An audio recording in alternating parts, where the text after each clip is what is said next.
Hello दोस्तों। तो स्वागत है आप सभी लोगों का आपकी अपनी क्लास यूट्यूब के चैनल बालियान क्लासेस में। तो आज मैं आपके साथ एक नई टॉपिक के साथ उपस्थित हूँ जिसका नाम है इस्लाम धर्म का उदय और मोहम्मद साहब के विचार। जैसा कि आप लोगों को विदित है कि पिछली वीडियो में मैंने आपको बताया था कि इस्लाम धर्म का उदय कैसे हुआ और उसके प्रवर्तक कौन थे। तो उसके प्रवर्तक मोहम्मद साहब थे और मोहम्मद साहब का परिचय मैंने आपको पिछली वीडियो में बताया था। अगर किसी ने पिछली वीडियो नहीं देखी तो पिछली वीडियो जा करके देख सकते हो। तो आज हम शुरू करने वाले हैं। मोहम्मद साहब को जब ज्ञान प्राप्त हो गया तो वे ज्ञान के लिए प्रचार प्रसार के लिए निकल पड़ते हैं। तो लोगों के सामने उनके विचार क्या होते हैं, वे लोगों के सामने अपनी बातों को कैसे रखते हैं, उसी को आज हमें पढ़ना है। इस टॉपिक को स्टार्ट करने से पहले मैं आप लोगों को बता दूं कि जो मोहम्मद साहब थे, एक बार हम उनका परिचय जो है रिवाइज कर लेते हैं। जो इस्लाम है, इस्लाम का मतलब होता है खुदा के प्रति समर्पण करना ही इस्लाम कहलाता है। और इस्लाम का उदय मक्का में हुआ था जिसके प्रवर्तक मोहम्मद साहब थे। मोहम्मद साहब का जन्म 570 ईस्वी में मक्का में हुआ था। इनके बचपन का नाम अल अमीन था और इनकी माता का नाम अमीना और पिता का नाम इनके अब्दुल्ला था। कहते हैं कि इनके बचपन के पूर्व ही इनके पिता का देहांत हो जाता है और जब इनकी अवस्था 6 वर्ष की होती है तो इनकी माता का भी देहांत हो जाता है। ऐसी स्थिति में इनका पालन पोषण इनके चाचा अबू तालिब करते हैं।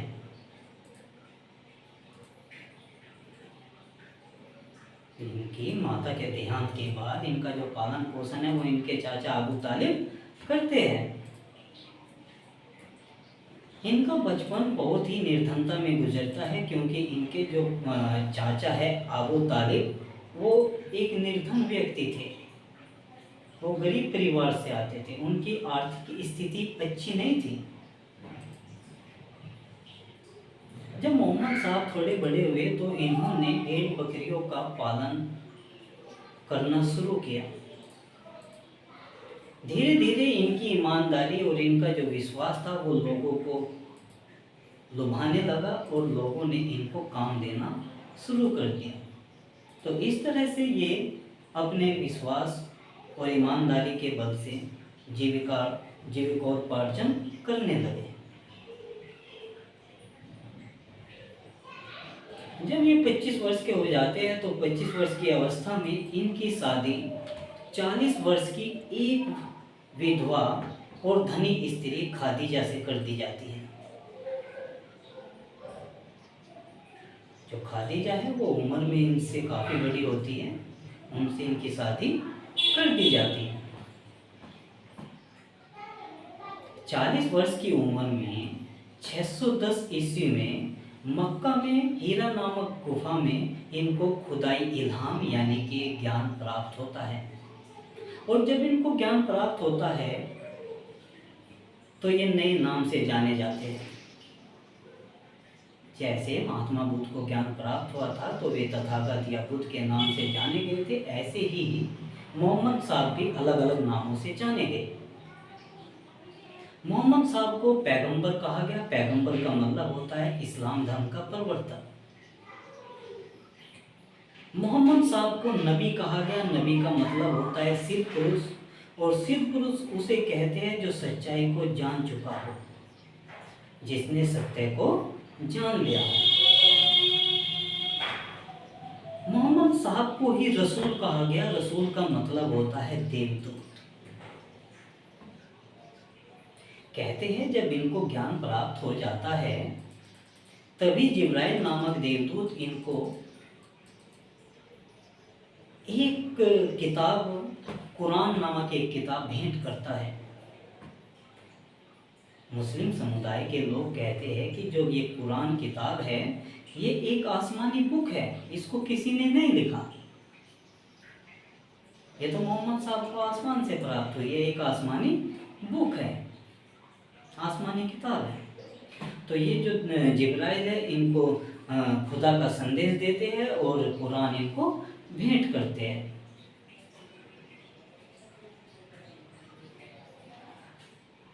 जो मोहम्मद साहब थे वो अवतारवाद, मूर्ति पूजा और जात पात के विरोधी थे। कहते हैं मक्का में उस समय बहुत ही मूर्ति हुआ करती थी और इन मूर्तियों की आय से ही वहाँ के लोगों का जीवन यापन होता था। लेकिन जब मोहम्मद साहब इन्हीं का विरोध करेंगे तो वहाँ की जनता मोहम्मद साहब के खिलाफ होगी।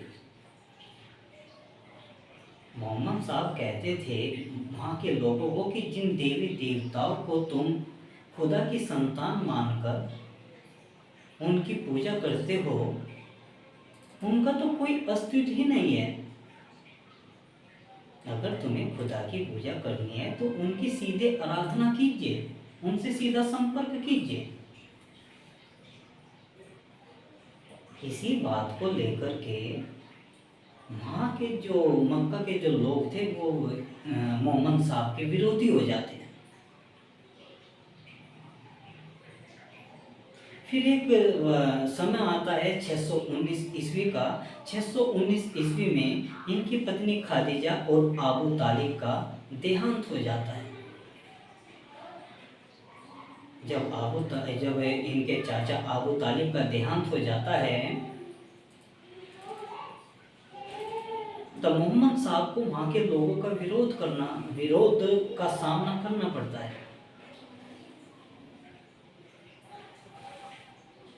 कहते हैं अगर बड़े बुजुर्ग साथ में हो या जिंदा हो तो वे छोटों पर आंच नहीं आने देते।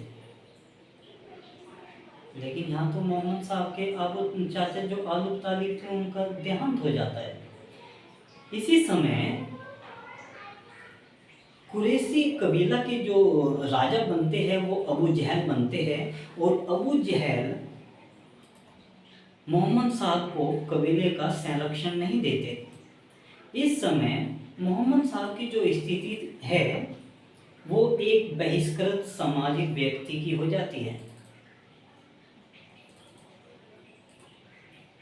इनकी ऐसी स्थिति देखकर मदीना के लोग इनको कहते हैं कि भाई मोहम्मद साहब ऐसा है, अगर तुम वहाँ ज़्यादा दिन रहे तो हो सकता है कि जो तुम्हारा विरोध कर रहे हैं वो तुम्हारी हत्या करते हैं।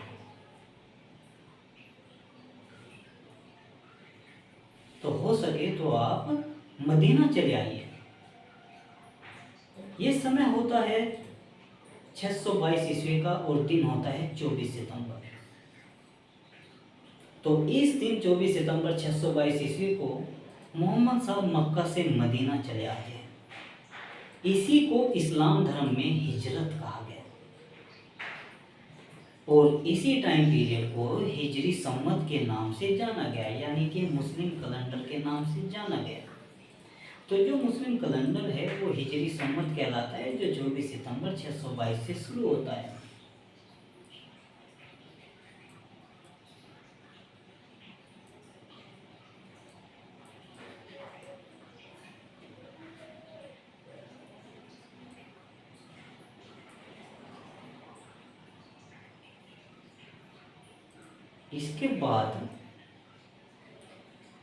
इसके बाद ये मदीना चले जाते हैं और मदीना में जाकर के ये अपने प्रचार प्रसार, अपने जो ज्ञान है उसका प्रचार प्रसार करते हैं। कहते हैं कि जो कुरान पुस्तक है उसकी रचना मदीना में हुई थी और मदीना में ही मोहम्मद साहब को इसके कार्यों का निश्चित रूप मिला है। यानी कि जो इसकी शिक्षाएं थी मोहम्मद साहब की, जो इसकी शिक्षाएं थी, इसके विचार थे, उनको जो निश्चित रूप है, अस्थायित्व रूप है, वो मदीना में ही मिला है।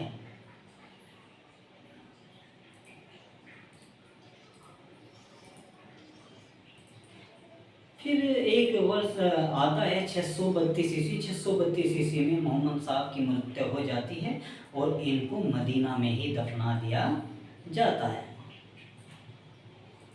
तो ये था मोहम्मद साहब का परिचय। आज का जो हमारा टॉपिक है उसका नाम है मोहम्मद साहब के विचार या इस्लाम धर्म के फर्ज या कर्तव्य। यानी कि जो इस्लाम धर्म है उसके कर्तव्य क्या थे, या जो मोहम्मद साहब है उसके विचार क्या थे। तो जब मोहम्मद साहब को ज्ञान प्राप्त हो जाता है तो ये अपने प्रचार प्रसार के लिए निकल पड़ते हैं। तो ये लोगों के सामने अपने कुछ विचार रखते हैं।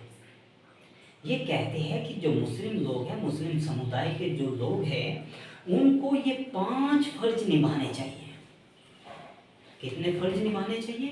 5 फर्ज निभाने चाहिए, यानी कि 5 कर्तव्यों का निर्वहन करना चाहिए। तो जो इस्लाम जगत के जो 5 कर्तव्य है वो है नमाज, दूसरा है हज यात्रा, तीसरा है रोजा या व्रत या उपवास, और चौथा है कलमा, और 5वां है ज़कात कर। एक मुसलमान होने के नाते इन 5 कर्तव्यों को उसको अदा करना चाहिए, निभाना चाहिए। यही मोहम्मद साहब के विचार थे। अब इन्हीं 5 विचार को हम एक एक करके पढ़ेंगे। सबसे पहले हम पढ़ेंगे कि जो ये नमाज होती है, नमाज कितने प्रकार की होती है। जो मुस्लिम लोग नमाज करते हैं, कितने प्रकार की नमाज होती है। तो जो नमाज होती है वो 5 प्रकार की नमाज होती है। कितनी होती है? 5 प्रकार की नमाज होती है। और जो नमाज यहाँ पर लिखी हुई है 5 प्रकार की नमाज, वो क्रम से है, सीक्वेंस में है। इसको याद रखना बहुत जरूरी है। आपसे पूछ सकता है कि इसके बाद कौन सी नमाज का नाम आता है। तो जो पहली नमाज है उसका नाम है फजर की नमाज। क्या है? फजर की नमाज। तो फजर की नमाज सुबह की नमाज को कहते हैं। इसके बाद आती है जोहर की नमाज। तो जो जोहर की नमाज है वो जब दोपहर का समय शुरू होता है, दोपहर का जब समय शुरू होता है, शुरुआती समय में, उसी को जोहर की नमाज कहा जाता है। और जो जोहर की नमाज है वो मुस्लिम समुदाय में या इस्लाम जगत में बहुत ही महत्वपूर्ण है। इसी को जुम्मे की नमाज कहा जाता है। जोहर की नमाज को ही जुम्मे की नमाज कहा जाता है, जो दोपहर की शुरुआत में अदा की जाती है। इसके बाद आता है असर की नमाज। ये असर की नमाज भी दोपहर की ही नमाज है, लेकिन दोपहर का जो आखिरी समय होता है उस समय की ये नमाज है। इसके बाद चौथी नमाज आती है जिसको बोलते हैं मगरिब की नमाज। क्या बोलते हैं? मगरिब की नमाज। तो जो मगरिब की नमाज है वो शाम की नमाज होती है। शाम के समय जो नमाज बोली जाती है उसको बोलते हैं मगरिब की नमाज। इसके बाद आखिरी और 5वीं जो नमाज है उसका नाम है ईशा की नमाज। जो ईशा की नमाज है वो देर रात की नमाज है, यानी कि वो रात को बोली जाती है, अदा की जाती है।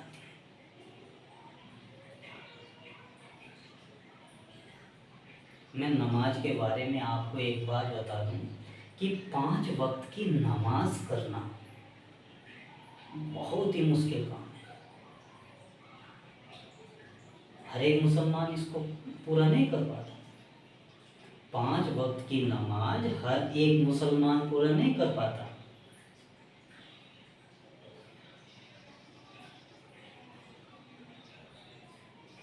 मुस्लिम शासकों में आप पढ़ोगे, मुगल बादशाह हुए शाहजहां के पुत्र जिनका नाम था औरंगजेब। जो औरंगजेब थे वो 5 वक्त की नमाज अदा करता था। और औरंगजेब मुगल साम्राज्य का सबसे कट्टर शासक था, सबसे कट्टर मुस्लिम शासक था। वो अपने धर्म के अलावा किसी और धर्म को नहीं मानता था, मुस्लिम धर्म को ही मानता था। और उसके शासन का जो आधार था वो कुरान नहीं, शरीयत था। जो औरंगजेब है उसके शासन का आधार क्या था? शरीयत था। तो एक बात उनकी पढ़ने को मिलती है कि जब औरंगजेब का उसके भाई के साथ, दारा सिखों के साथ युद्ध होता है, तो कहते हैं कि जब दोपहर की नमाज का टाइम था, तो ये जो औरंगजेब है बीच युद्ध स्थल में ही नमाज अदा करने के लिए बैठ गए थे। इतने कट्टर मुस्लिम। तो जो नमाज है, पांचों वक्त की नमाज एक सच्चा मुसलमान करता है, और ये जो है हर कोई नहीं कर पाता। इसमें मैं एक बात आपको बता दूं, जो नमाज है वो पंक्तियों में पढ़ी जाती है, लाइनों में पढ़ी जाती है, और जिन लाइन या पंक्तियों में पढ़ी जाती है उनको रकात बोला जाता है। उनको क्या बोला जाता है? रकात बोला जाता है। और इन रकात की संख्या 3 या 4 होती है। एक सबसे महत्वपूर्ण बात है जो आपने शायद ना पढ़ी होगी, मुझे लगता है कि नहीं पढ़ी होगी, कि जो मुस्लिम लोग हैं वो किस तरफ मुंह करके खड़े होकर नमाज पढ़ते हैं। तो मैं आपको बता दूं, जो मुस्लिम लोग हैं, जो इस्लामिक लोग हैं, वो पश्चिम की तरफ को मुंह करके खड़े होकर के नमाज को अदा करते हैं। क्यों भाई? पश्चिम की तरफ को मुंह करके ही क्यों खड़े होते हैं? वो बाकी 3 दिशाएं और भी तो है, उसमें क्यों नहीं खड़े होते? पश्चिम की तरफ ही क्यों होते हैं? कोई बताएगा?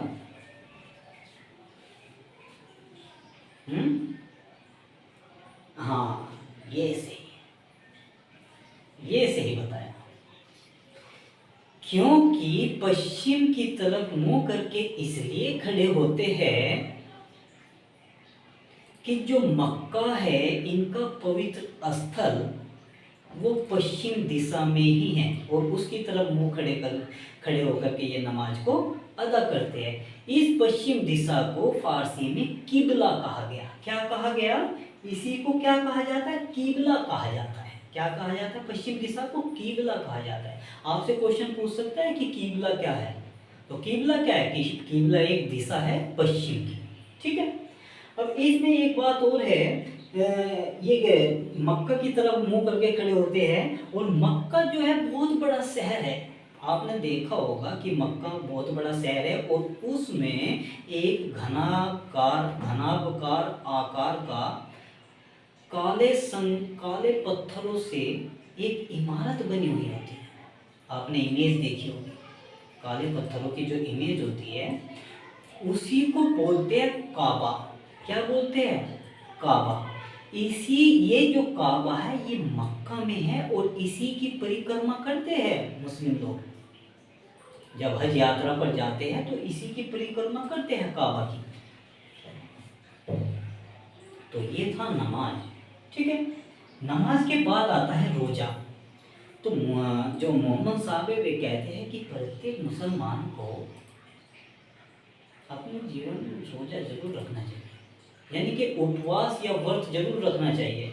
और ये जो रोजा है ये मुस्लिम कैलेंडर का 9वां महीने में आता है, और ये रमजान का महीना कहलाता है, जो 29 या 30 दिन का होता है। इसी रोजे को अरबी भाषा में सोम नाम से जाना जाता है।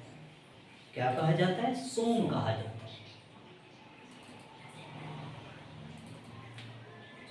इसके बाद आता है ये जो हज यात्रा है। मोहम्मद साहब कहते हैं कि प्रत्येक मुसलमान को अपने जीवन काल में एक बार हज की यात्रा कर लेनी चाहिए, यानी कि मक्का की यात्रा कर लेनी चाहिए या काबा की यात्रा कर लेनी चाहिए,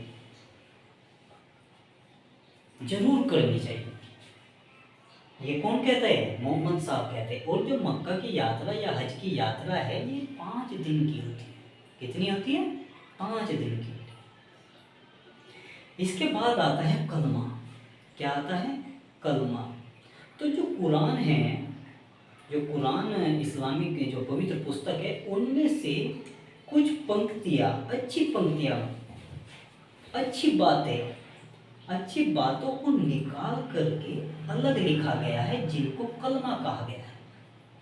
और इन जो अच्छी बातें हैं, अच्छी पंक्तियां हैं, इन्हीं को कुरान में आयतें कहते हैं। क्या बोलते हैं? आयतें। इन्हीं को कुरान में क्या बोलते हैं? आयतें। यानी कि अच्छी पंक्तियों को, अच्छे दोहों को क्या बोलते हैं? आयतें बोलते हैं। और इनकी संख्या कितनी है? 6 है। और इन 6 कलमा के नाम आपको यहाँ लिखे हुए मिलेंगे, ये किसी किताब में नहीं मिलेंगे। मैं फिर बता रहा हूँ आपको, बहुत गहराई से पढ़ा रहा हूँ। ये जितना मैं आपको पढ़ा रहा हूँ, किसी भी YouTube चैनल पे देख लेना, किसी भी बुक में देख लेना, आपको एक जगह इतना सिलेबस नहीं मिलेगा। मैं फिर बता रहा हूँ।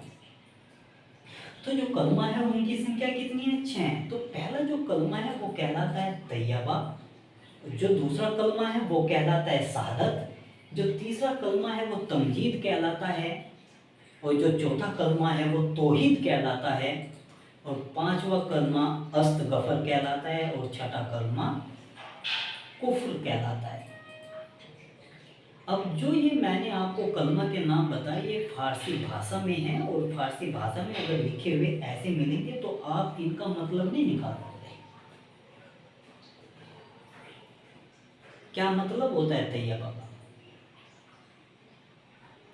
क्या मतलब होता है? नंबर 2, जो नंबर 2 पे कलमा है शहादत, उसका क्या मतलब होता है?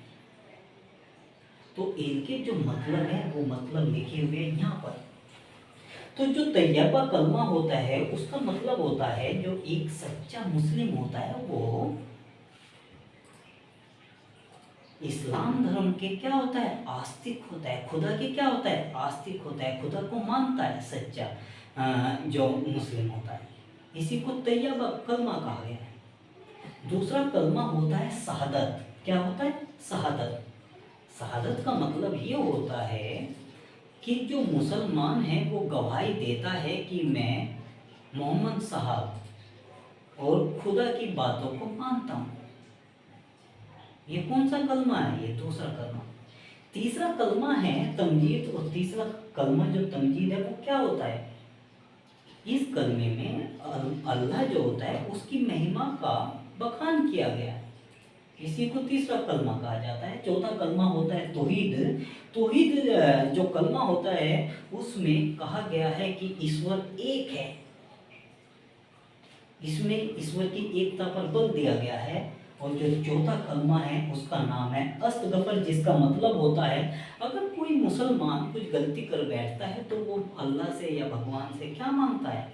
माफ़ी मांगता है, तौबा करता है। उसी को 5वें कलमे के नाम से जाना गया।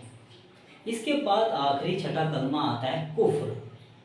कुफ्र का मतलब होता है अल्लाह पर विश्वास करना, अल्लाह पर विश्वास करना। तो कुल मिलाकर के आप कह सकते हो कलमा का मतलब होता है अल्लाह या खुदा पर विश्वास करना। इसी को क्या कहते हैं? कलमा कहते हैं। इसके बाद आता है ज़कात कर। क्या आता है? ज़कात कर। तो इस्लाम धर्म में ये जो मोहम्मद साहब है ये कहते हैं कि जो मुस्लिम धनी लोग हैं, सभी तो नहीं, जो मुस्लिम धनी लोग हैं उनको एक धार्मिक कर देना चाहिए। क्या देना चाहिए? एक धार्मिक कर देना चाहिए, जिससे जो धर्म है वो आगे की ओर उन्नति करेगा। भाई दान दोगे तो धर्म क्या करेगा? उन्नति करेगा। तो जो ये धार्मिक कर है ये मुस्लिमों से लिया जाता था, सिर्फ मुस्लिमों से लिया जाने वाला धार्मिक कर क्या कहलाता था? ज़कात कहलाता था। क्या कहलाता था?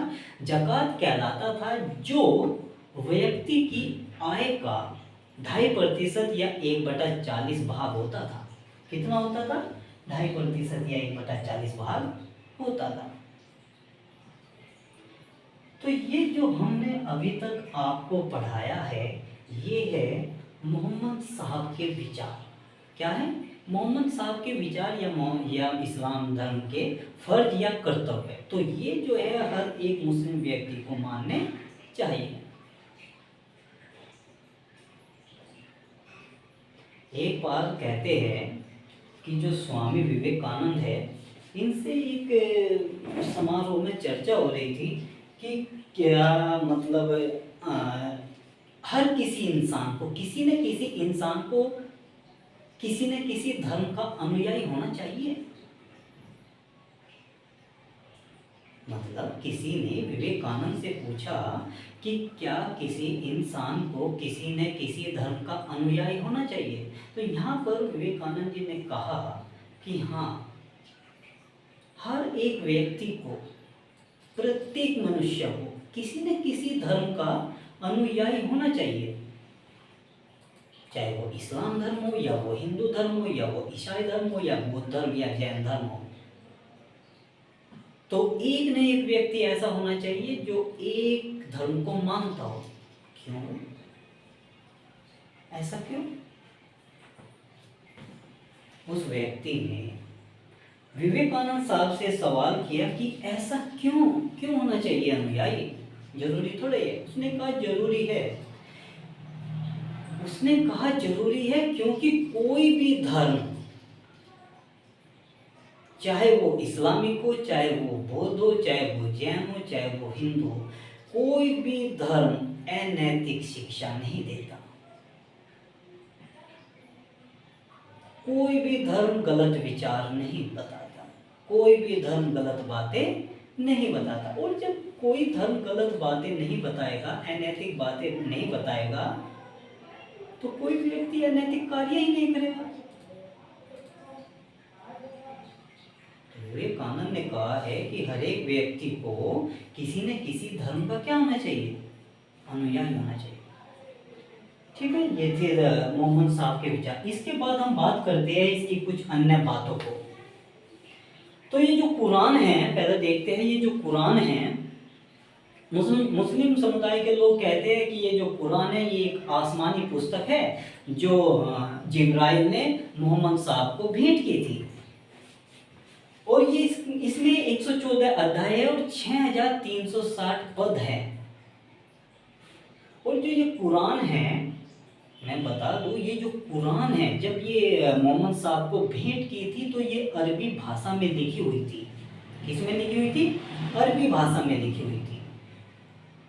लेकिन आगे चल कर के अबू बकर कूफी नामक इतिहासकार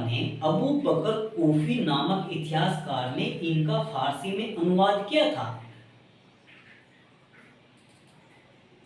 बहुत सी किताब में देखने को मिलता है कि जो कुरान है, कुरान के रचयिता कौन थे? अबू बकर कूफी मिलता है। जबकि कुरान का रचयिता के बारे में ही नहीं पता किसी को, क्योंकि मुस्लिम लोग कहते हैं कि ये एक आसमानी पुस्तक है, इसका कोई रचयिता ही नहीं है, ये खुदा ने लिखी है। तो जब ये खुदा ने लिखी है तो अबू बकर कूफी कैसे इसके रचयिता हुए? तो अबू बकर कूफी जो थे इसके अनुवादक थे। उसने फारसी भाषा में इसका क्या किया था? अनुवाद किया था। याद रखना, बहुत इंपॉर्टेंट बात है। इसके बाद मोहम्मद साहब ने कुरान को शासन का आधार माना। कुरान को क्या माना? शासन का आधार माना, यानी कि जो शासन है वो कुरान के अनुसार ही चलना चाहिए, कुरान को ही संविधान माना है। ठीक है। कुरान में जो धार्मिक कानून होते हैं, जो कुरान में धार्मिक कानून होते हैं, उनको जवाबित कहा गया। क्या कहा गया? जवाबित कहा गया, यानी कि कानूनी बातें होती है, अच्छी बातें होती है, उनको क्या कहा गया? जवाबित कहा गया।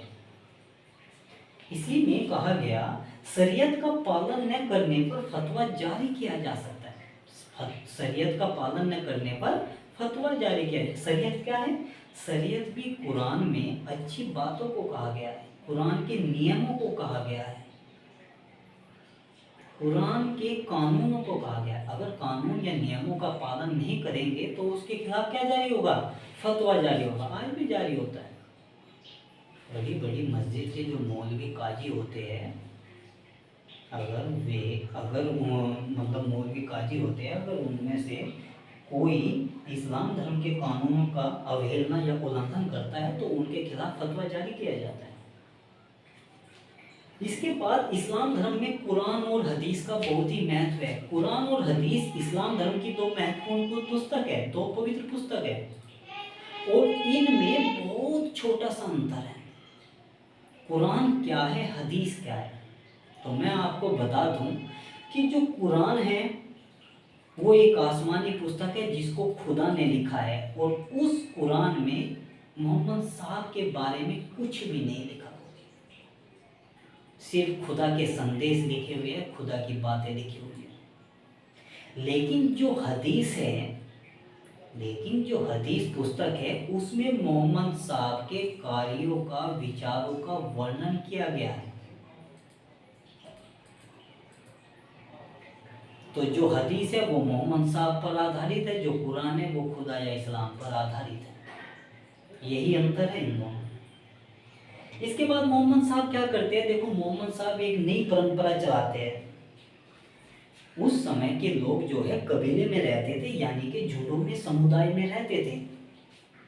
तो उस समय के जो लोग थे, जो व्यक्ति थे, वो इतने सभ्य नहीं थे जितने आज हैं। तो वे क्या करते थे, अगर उन्हें खाना खाना होता था तो वे ऐसे ही खाना खा लेते थे, हाथ को धोते नहीं थे, ऐसे ही खाना खा लिया, बाहर से आए और खाना खाने के लिए बैठ गए। लेकिन मोहम्मद साहब ने इस परंपरा को बदला और एक नई परंपरा लागू की। मोहम्मद साहब ने कहा कि खाना खाने से पहले और खाना खाने के बाद हाथों को धोना चाहिए, ये अनिवार्य कर दिया गया।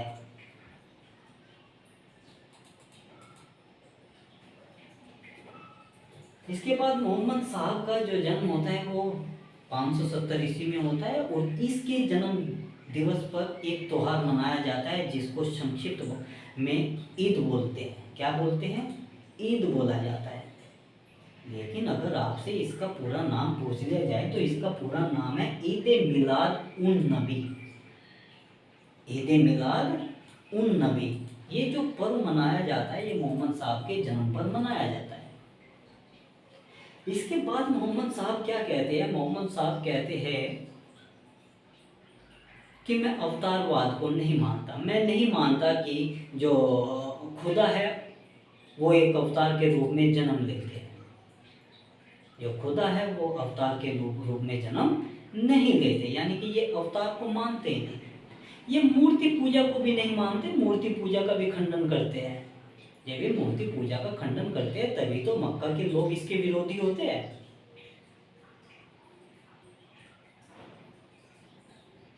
ये जाति पाति को भी नहीं मानते, ऊंच नीच को भी नहीं मानते, छुआछूत को भी नहीं मानते। तो इन सब के क्या होते हैं? ये विरोधी होते हैं।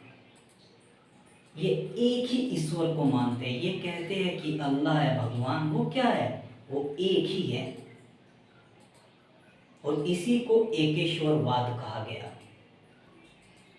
यानी कि ये एकेश्वरवाद में विश्वास करते थे। मोहम्मद साहब का देखो, मोहम्मद साहब का जो जीवन चरित्र है, जो मोहम्मद साहब का जीवन चरित्र है वो सर्वप्रथम इब्न इशाक नामक साहित्यकार लिखता है, जो सऊदी अरब का रहने वाला है। मोहम्मद साहब का जो जीवन चरित्र है, जो कैरेक्टर है, कौन लिखता है? सर्वप्रथम इब्न इशाक लिखता है, जो सऊदी अरब का रहने वाला है। इसके बाद भारत में इस्लाम का आगमन कब होता है? देखो, अभी तक भारतवासी या भारतीय लोग इस्लाम धर्म से वाकिफ नहीं है, इस्लाम धर्म को नहीं जानते कि इस्लाम धर्म भी है कोई। लेकिन इस्लाम धर्म के बारे में इसको भारतीयों को कब जानकारी मिलती है? अरबों के समय में जानकारी मिलती है। कब मिलती है? अरबों के जरिए इनको जानकारी मिलती है। जब अरबवासी या अरबी सिंध पर आक्रमण करेंगे या भारत पर आक्रमण करेंगे, तब भारतवासी इस्लाम से परिचित हो गए। इसके बाद क्या होता है? इसके बाद देखो, जब ये मोहम्मद साहब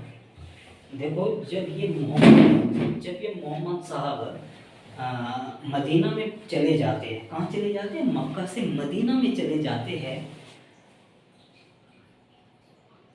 तो कहते हैं कि जब ये मक्का से मदीना चले जाते हैं तो वहाँ पर अपने धर्म का क्या करते हैं? प्रचार प्रसार करते हैं। और जब ये अपने धर्म का प्रचार प्रसार करते हैं तो ये 3 वर्ष तक, ध्यान से सुनना, ये 3 वर्ष तक गुप्त रहकर, छिपे रहकर अपने धर्म का प्रचार प्रसार करते हैं।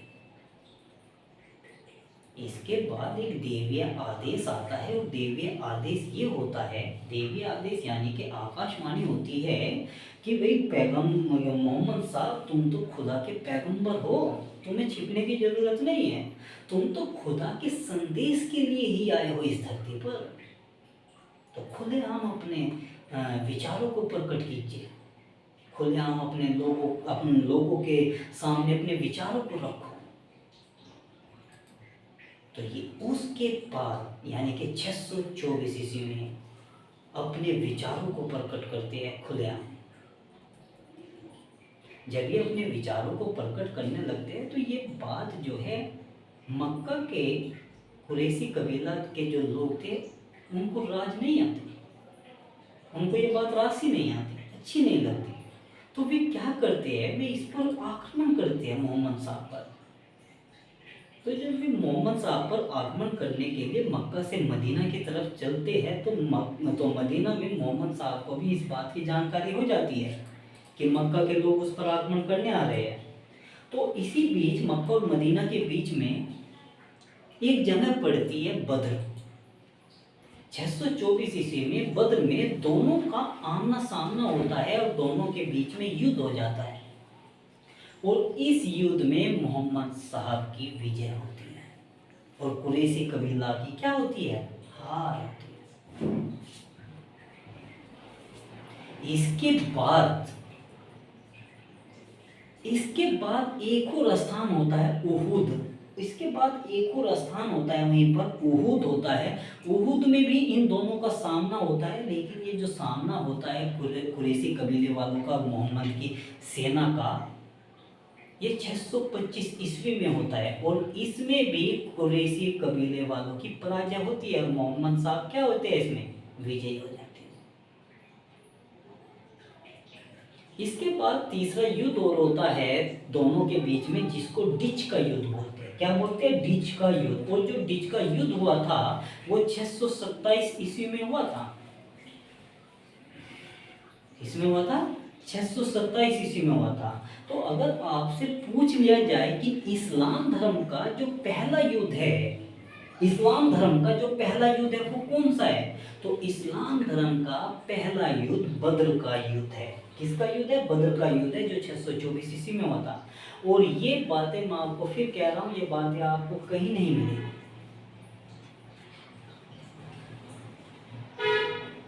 तो इसलिए ध्यान से सुनना। मैं आपको काफ़ी नहीं पढ़ाऊंगा जो मतलब आपके लिए काफ़ी है, मैं आपको एक्स्ट्रा पढ़ाऊंगा, बहुत ज़्यादा पढ़ाऊंगा, इतना पढ़ाऊंगा कि आपको आगे पढ़ने की ज़रूरत ही नहीं है, ना कोई वीडियो देखने की ज़रूरत पड़ेगी, ना ही कोई किताब।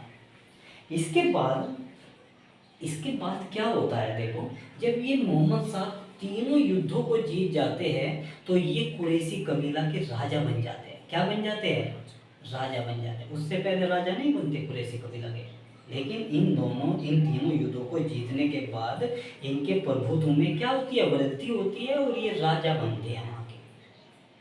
और 632 ईस्वी में इनका देहांत हो जाता है। 632 ईस्वी में क्या होता है, इनका देहांत हो जाता है और इनको मदीना में दफना दिया जाता है। इनके देहांत के बाद ये मोहम्मद साहब जो होते हैं, मोहम्मद साहब की एक पुत्री होती है जिनका नाम फातिमा होता है, और इनके एक दामाद होते हैं जिनका नाम अली होता है। अली के पुत्र क्या होते हैं, अली के पुत्र हुसैन होते हैं, जिनकी मृत्यु या हत्या 680 ईस्वी में कर दी जाती है।